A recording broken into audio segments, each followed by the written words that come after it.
Love with God channel daily gospel. யோவான் நற்செய்தியிலிருந்து வாசகம். அதிகாரம் 17, இறைவார்த்தைகள் 11 முதல் 19 வரை. இனி நான் உலகில் இருக்கப் போவதில்லை, அவர்கள் உலகில் இருப்பார்கள்.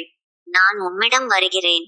தூய தந்தையே, நாம் ஒன்றாய் இருப்பது போல் அவர்களும் ஒன்றாய் இருக்கும்படி நீர் எனக்கு அளித்த உம் பெயரின் ஆற்றலால் அவர்களை காத்தருளும். நான் அவர்களோடு இருந்தபோது நீர் எனக்கு அளித்த உம் பெயரின் ஆற்றலால் அவர்களை காத்து வந்தேன், நன்கு பாதுகாத்தேன். அவர்களுள் எவரும் அழிவுறவில்லை.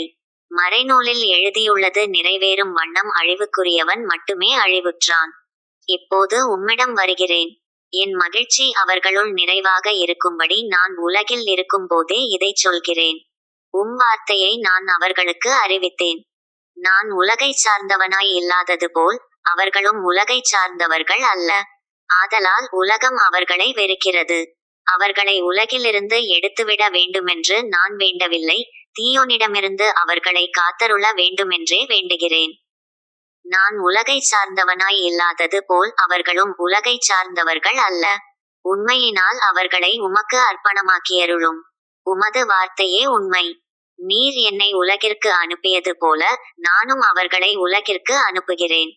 அவர்கள் உண்மையினால் உமக்கு உரியவர் ஆகும்படி அவர்களுக்காக என்னையே உமக்கு அர்ப்பணமாக்குகிறேன்.